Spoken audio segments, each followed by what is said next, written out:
Cloudcast Media.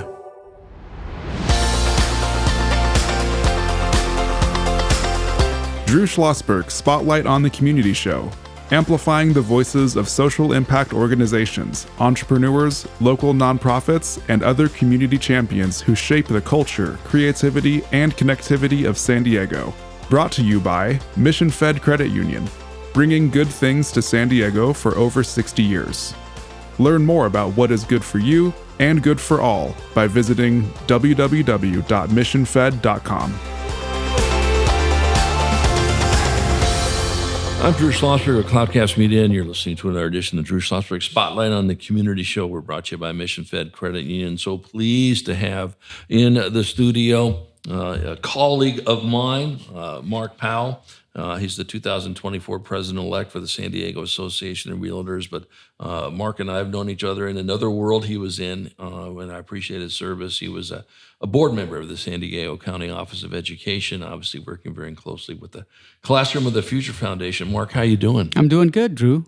Brandon. Thanks for coming in. Joined by my associate producer, Brandon Joe of the Spotlight on the Community Show. Brandon is also a CEO and founder of Treasure Hacks, a young entrepreneur as he's entering his junior year at UCSD. So we'll get right to it. So what is the mission of the San Diego Association of Realtors? The mission is to protect private property rights and to ensure our industry, which is completely under attack. Actually, both are under attack, Drew. Private property rights and our industry, and I can explain to you. Yeah, talk about that. Well, there was a recent National Association of Realtors settlement agreement. What happened was a group of home sellers, I think it was out of Missouri, said, "Hey, why are we paying the buyers to sell the home? Like, why is it my realtor splitting the commission?" Because typically what happens is you come to somebody and you say, "I want to sell your house. How much? 5 or 6%. But I'm going to give half of my commission to anybody who brings me a qualified buyer." And it doesn't matter if that person has been a realtor for 1 hour or 30 years. They're going to make money. And San Diego, listen to this. San Diego just passed a threshold. The median price home in San Diego has just exceeded $1 million. Right. So think about this, Brandon and Drew. If you sell a house, you charge 5%, that's $50,000. You split it with somebody who has little or no experience or a lot of experience, they're going to get $20,000 to $25,000 in the sale of that house. If it's typically 5%, that's 6% right. Is really not. So what the Department of Justice said, and what the ruling was from the court, was that we think that realtors are conspiring to keep commissions high, because when the market is really good and all you have to do is put a sign in front of the house, you got your 2.5%. When the market's really bad, it takes longer, you still got your 2.5%. So what they said was, you're in violation of the antitrust law. and because there's two ways to rule. It's per se, or it's I forgot the other one. It's rule of law. Per se and rule of law. Gotcha. They went with per se, which means if you just can prove that it's an antitrust violation, it doesn't matter about all the evidence or how the buyer's really paying through the loan. None of that stuff mattered. They ruled like that, and the initial fine was, I think, $1.7 billion. But because it was an antitrust violation, they tripled it to $5.3 billion, something like that. Some crazy number that you could absolutely not defend yourself. So the National Association of Realtors decided to settle this lawsuit and pay $418 million over the course of 4 years, but they have to change the way they do business. So this is called a paradigm shift, where the way you buy and sell homes moving forward will never be the same. So now the buyers and the buyer's agents have to negotiate the fee.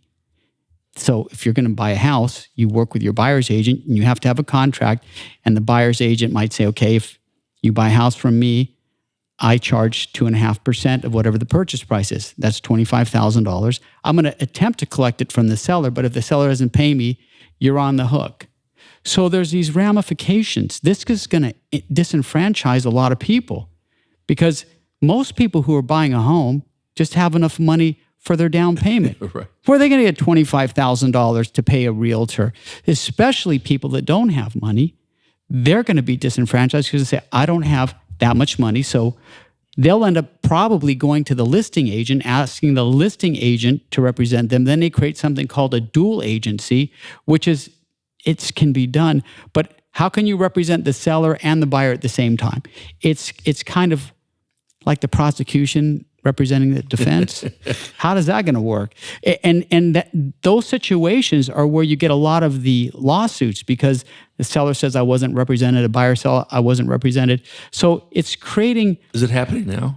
The chaos? Well, it's going to go in effect August 17th. So we're going to have to wait till this. We're going to have to see how this all pans out through litigation, and I'm sure that it'll change. But right now, it's going to be a big shift in the way we do business in the real estate world. Let me get this straight because I'm not in this world, so I'm trying to like piece together the information so that I can understand it. So in layman terms, basically when you want to buy a house, usually you would get like X% once you sell the house in commission.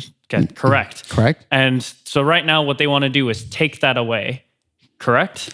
Well, what would happen is the seller paid the listing fee. And if that was 5%, then the listing agent would say, okay, well, Mr. Seller, I'll split my commission because I want to encourage as many offers as I can get. Right. So if you're offering somebody $20,000 or $25,000 to bring you a qualified buyer, you're going to have a lot of people saying, hey, come on, what they really wanted to also avoid is something called steering, which, and I don't even think this was happening. We didn't do it, and I don't know anybody did it, but like realtors would look at the homes that had the highest commission and show those first. So let's show all the 3%ers first, and then we'll show the 2.5%ers, right. And then the 2. Well, what about the 1 and 1.5? Now just shred those. We don't want to show those. But I never saw that happening, and there was no real surveys or proof that was happening to any degree that would manipulate or cause. That just sounds like throwing away business because some people may not buy the 3% house in general. So you just completely wiped out a section of the market that you could sell to, right? It could. There's Brandon. There are so many things that are going to need to be hashed out. Like I said, nobody really knows. And then the Department of Justice is weighing in, and the President of the United States weighed in. When was the last time a president of the United States during the State of the Union address said, realtors, you need to lower your commissions? He said that. This is crazy. Like, why didn't he say car salesmen, you need to lower your commission? Or how about attorneys who recoup between 30 and 50% in a settlement? He didn't address them. Realtors, 2.5%? Come on, man. So strange. I feel like in my mind, there has to be someone who's winning from this that's not any of the government or the realtors, and I'm curious on who you think that is. Well, I do have a theory. It's not a conspiracy theory because it's actually the open market. So if you're a company that has these online platforms that can sell a house online, like eBay. Remember when eBay started selling cars? Right. People go, you're not going to sell a car on eBay. And they go, oh, yes, we will. They're selling cars on eBay. So there's a lot of online platforms that want to discourage people from using a realtor. We'll just give you cash. Just buy with us. No open houses, no fixing, no nothing. We'll give you cash. So just the way our system is set up, the capitalistic way, people are going to jump into a market when you realize in 2003, $100 billion of revenue was generated through realtor commissions. If you're a company, wouldn't you want a piece of that? That's just what's going to happen. And now with AI software and technology, right?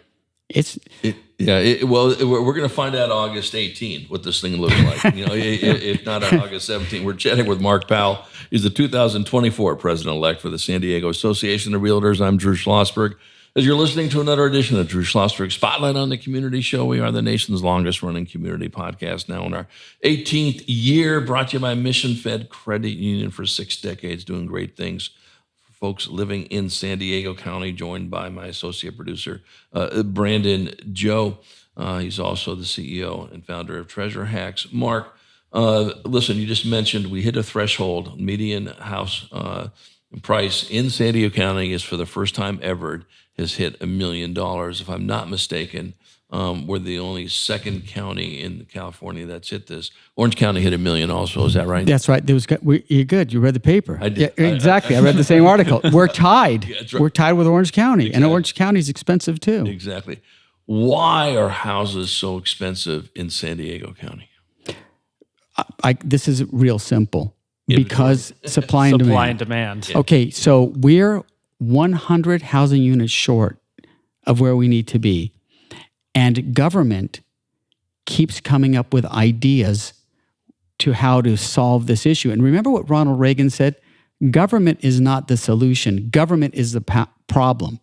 Through high permit fees eat up about 30 to 50% of the cost of building, through taxes all over the place. And in San Diego, we have the highest gasoline prices, highest natural gas prices, highest water prices, highest insurance prices, healthcare costs. I mean, everything in San Diego is expensive. That's why we are literally the most expensive city in the nation to live in. It's unbelievable. So when you have an average household income of $98,000, that's what it came out to. In order to afford a median price home of $1 million, you have to come in with a down payment of like $500,000. Like seriously, because it's called debt to income ratio. About 35 to 40% of what you make a month goes to your mortgage. So you can't have an $800,000 loan. Right. So for someone like Brandon, he's a little bit of ways from maybe buying a house, but I don't know, whatever. Who knows how busy. Getting there, getting close, which is scary. Yeah. So does he have any future buying a house in San Diego County? Yes. Okay. He does. And talk about that. So Brandon, when you decide to rent, and rents are also really high here, like a house is like $5,000 a month. You get with your 4 friends and you pool your money together. And you as a pool, either through a limited liability corporation or joint SV partnership, you buy the house and then you rent it to yourself. Because the individual can no longer do it. I see siblings doing it now. Married couples can pull it off if they're each pulling in like $120, $130 a year. They can afford it. So when renters start to see that they can pool their money together, they can buy a house, and then once you own that house, then you can rent it again, and then you can duplicate this process.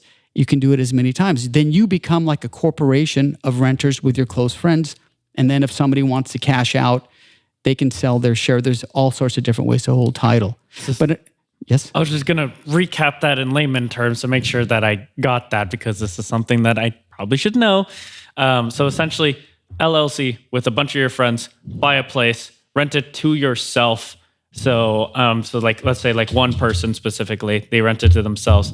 Now with that money that you pooled in the rent that you're paying, you're saving up money for that next place to buy. And yeah, well, I'm breaking it down in real simple terms, but the bottom line is you get out of college, let's say you make $70,000 a year starting. Well, what's 4 times 7? 28. You got $280,000 now of revenue. So now you can qualify because you have enough money, because the 4 of you can qualify. So instead of paying a landlord, you own it. You're paying yourself. So you own the property. You're paying yourself. And then if you keep seeing the homes appreciating, you do well. Like if you did this, let's say in 2019, you guys would be sitting really good right now. So there are ways to work around this, but you're going to have to really think outside the box to do it. Another way to bring costs down, and this is kind of cool technology. Have you guys heard of 3D printed homes? I have. I've seen videos. Right. Have you seen the videos, Brandon? Oh, yeah. Okay, that brings down the costs about 20%, but you can build them 50 to 60 times faster. So, Drew, it's a giant concrete I can't even get my hands around a 3D printer designing a pen, for God's sake. 3D printed homes, and it's actually taking off. The startup for the technology was a little challenging, but now they're getting it dialed in. Also, they're called modular homes. So when you go to a construction site, you see the construction guys are cutting the wood, measure this one, I need to cut here, cut here. These homes are built in a factory. all the frames are built in a factory. So you pour the foundation and then you put the walls up. So all the homes look relatively the same. But if you can get the price of homes down through streamlining permit fees, the way you do that is you privatize them like they did in Arizona. In Arizona, they took architects and contractors and they trained them the same way they trained their city employees. Certification and everything. They self-certify their own projects, walk in and out of the permitting process in 24 hours. That streamlines the permitting process. And then use technology, modular homes. If you can bring homes down about 500, 600,000 in that range, just regular single, like the homes, a lot of people grew up in 3-bedroom, 2-bath, 1,500 square foot homes. Right. Yeah. So, Mark, when we come back from break, I'm going to ask you just what you described here. Do you folks do workshops on that? Do you, the realtors, talk about those things? What you just described to Brandon, think about that as well. I want to also talk a little about your global connections, international cottages, and that aspect of it. And then we always leave time at the second half of the interview for what could our listeners do to help support what you folks are doing, whether it's, lobbying Congress on this new, Justice, Department deal, or whatever the case may be. How do they educate themselves more about the housing market? So give some thought to that when we return with Mark Powell, 2024 President-elect for the San Diego Association of Realtors. I'm Drew Schlosberg. You've been listening to another edition of Drew Schlosberg Spotlight on the Community Show, the nation's longest-running community podcast, now in our 18th year, brought to you by Mission Fed Credit Union for more than 6 decades, continuing to do great things to elevate folks living in San Diego County. We will be right back. When you do your banking with Mission Fed, you get great rates on auto and home loans. That's good for you, but something good also happens for a lot of other people. We're not for profit, so we put money back into the community to help lots of great nonprofits to keep San Diego strong.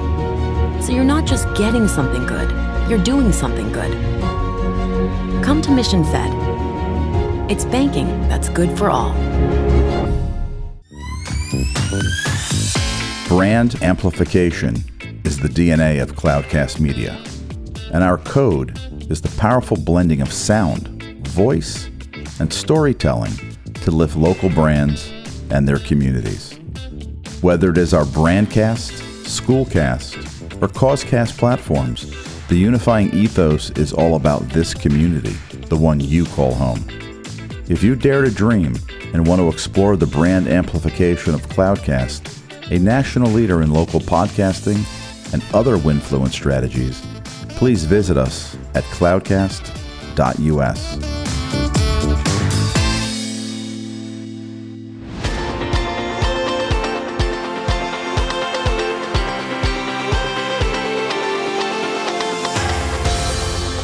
I'm Drew Schlosberg of Cloudcast Media. You're listening to another edition of the Drew Schlosberg Spotlight on the Community Show, brought to you by Mission Fed Credit Union for 6 decades, doing great things in San Diego County. Honored to have in the studio with us today Mark Powell, 2024 President-elect of the San Diego Association of Realtors. We were just chatting right before break. You were just giving my co-host, UCSD incoming junior, Brandon Joe, a little treatise on buying houses and all that business. So he's going to get a head start on everybody else his age on that. Do you folks do workshops on that, just what you were describing? Does the association do that? The San Diego Association of Realtors has a massive education program. In fact, we have an education director. We run classes all the time to train agents and get the word out. And this is part of getting the word out. Just me coming out here and talking about this, talking about ways for people to maintain private property rights. There's seems like there's an invasion on private property rights. It almost seems like we're being pushed out of our vehicles and we're being pushed out of home ownerships. A lot of the homes that they're building are apartments. Right. When you build a lot of apartments, it doesn't allow the person renting to create what we would call generational wealth. I'm born in the 60s. My parents are not from America. I'm first generation in America. Oh, okay. And they were able to get us in school when school was affordable, but the tuitions are now, like they're $97 a semester when I was going to school. That just tells you how old I am, for God's sake. Okay? Brandon just fainted. Yeah. No, you're right. Exactly. Yeah. So everything is expensive. So when it comes to home ownerships, yes, Brandon, you have to start to plan, and we have to make sure that we preserve our private property rights. And one way to do that is I'm just going to reach out to the voters. Voters, listen. When you read a ballot title, like I'll give you an example. One is going to be called the Justice for Renters Act, which is not the Justice for Renters Act. It's another type of government-imposed rent control. And like I said before, government is not the solution. Government is the problem getting in the way. When you see we need another 1 penny sales tax, we want to do another school bond. And in fact, in California, they just passed they put two other bonds on the market, multi-billion-dollar bonds.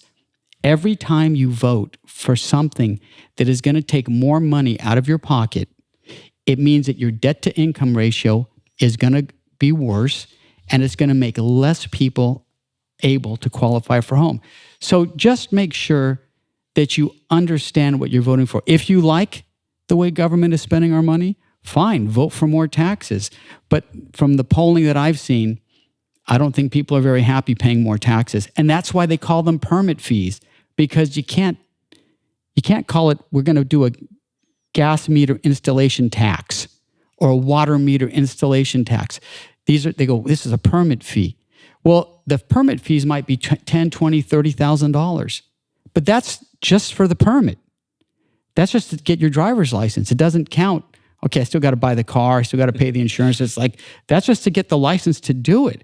So replace, whenever you see permit fee, just change the word and put tax in there. Yeah, that's what. Just talk a little bit about the Global Connections International Cottages. You host these types of events, correct? Oh, this is good stuff. Yeah, talk about it. Okay, so what we found is happening is there's a lot of people, specifically in San Diego, seniors on fixed income, people who don't make that much money.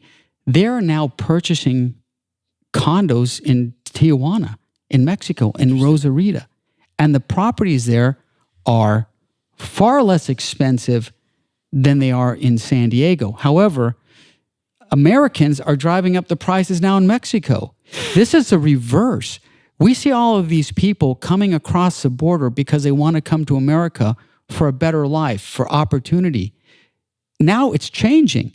People from America are moving to Mexico because they want to increase their quality of life. They're like, hey, I can't afford it in San Diego. I'm going to move to Tijuana. Now, I know Tijuana's had its share of issues. Sure. You know, and at one point it was like the most dangerous city in the world. But for many, they will still say, you know what, I'll take my chances. And if you're just minding your own business and doing what you got to do, you probably will have no problem. So, I was also interested in what you were saying, that you guys have a huge educational arm. Do you just go to the website and people can find out about what you folks offer? Absolutely. We have a calendar on there. We have a lot of different courses being offered. And we work with a lot of vendors and service providers, work with title companies, loan officers. You'll see loan officers on there. You'll see contractors, people who specialize in these auxiliary dwelling units. In fact, my brother built an ADU. We used to call them, remember, Drew? We call them granny flats. Absolutely. We put granny in there. That's right. Yeah, it's just like, That's okay. exactly right. There was no such thing as, there were no nursing care facilities and stuff like that. You built a small cottage and you took care of your parents when they got older. Well, now they're called auxiliary dwelling units, and they're relatively inexpensive to build. You can build them on your own property. And that's one way that you can keep your kids in San Diego and they can live semi-independently, kind of still on your lot, but they have this separate property that they can call their own. Yeah, ADUs. Other questions you have, Brandon? I'm just listening, honestly. I'm just it is learning. a fascinating field. Now you can go share. Now what you can do is tonight, you can impress your parents about what Mark has all told you about real estate. Definitely. I mean, my dad's involved in the space, and it's always been in my plan because I know someone who runs courses, and she offered for me to do it for free. So all I'd have to do is take the course and then get a real estate license for $1,000 afterwards, and therefore securing my ability to either help my friends get X commission or buy my own place and get X commission, pay myself to get the place. That was my idea, at least. And I know that, as you mentioned, generational wealth, a lot of it comes in with property. So, well, the vast majority of millionaires made their money through real estate. I mean, just look it up. They started off with nothing. Like literally, immigrants would come to the United States with a handful of dollars in their pocket and work hard and realize that American dream. But that American dream is becoming unattainable for most people. Yeah. No, it is, especially with these prices. So what can our listeners do to help support the things that the SDAR is involved in? So as I said, when you're looking at these initiatives that are going against private property rights, and you have to actually read them, don't be confused or misled by these ballot titles that might say, this is Save the Whales, or we want to rescue puppies, or whatever it says. Make sure that you actually read your voter's guide, both for the opposition and for the pro initiative, and then make an educated determination. And you'll find that a lot of these are going to cost a lot of money. They're going to strip away private property rights. So that would be the best thing that you can do to support our realtor industry. Well, listen, this has been very, very educational. So we really appreciate that. And we know we're going to have a colleague of yours coming on next week to chat about more things that are going on with SDAR. And so my business partner, Charles, had teed that one up, if I'm not mistaken. And one of these days, I think I'm going to do is say, I'm going to have you come in and you're going to share your NIE hat. Oh, I got to do that. That would just be a lot of fun, and people are going to go, what the heck is NIE? Well, can we just give them a little teaser right now? Let's give a teaser. Go Okay, ahead. so before I was a realtor, I was a school teacher. I taught fourth grade. Actually, it was at Webster Elementary School. I know it well. And we had this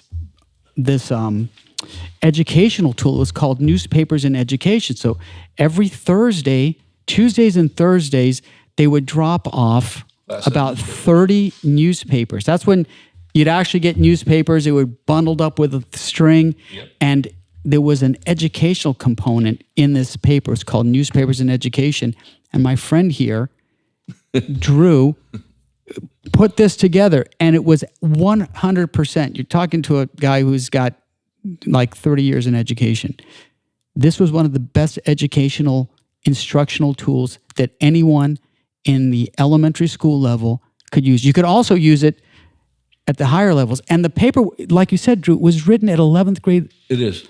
And my fourth graders would read that. If they didn't know the word, they would look it up. 100%. And the thing about it, I mean, it's so successful, and we all know this, and you being an educator, Mark, and then serving on the school board, know this, is the fact that, now I'm putting on my former president of the Greater San Diego Reading Association hat on. But when you are motivated to read, it's amazing how you read, the level goes up. And that's why those fourth and fifth graders who are geeked up about how the Padres did or how the Chargers did, or maybe there's some cool things going on that they want to go travel to, are now reading things that are way above the fourth grade level. Correct? Correct. And Drew, I think the people in San Diego would be shocked to find out how many adults are illiterate. It is a staggering number. 450,000 since. There you go. We work very closely with the San Diego Council on Literacy. Can love it. And so forth. It was founded by Mrs. and Helen Copley, my boss's boss's boss.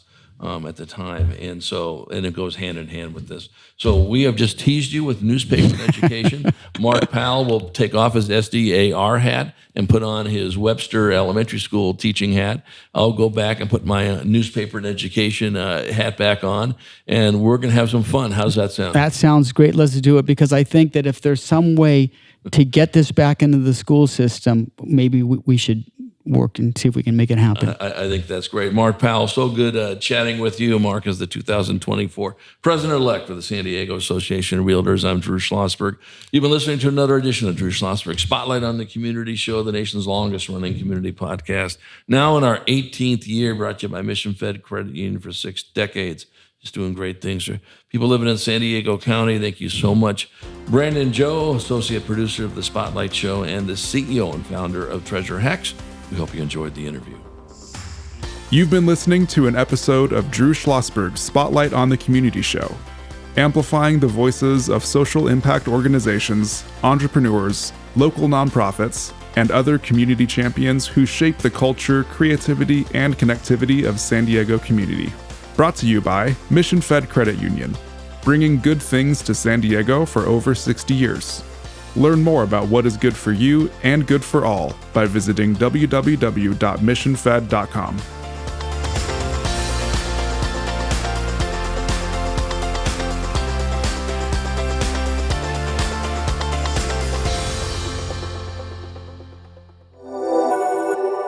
Cloudcast Media.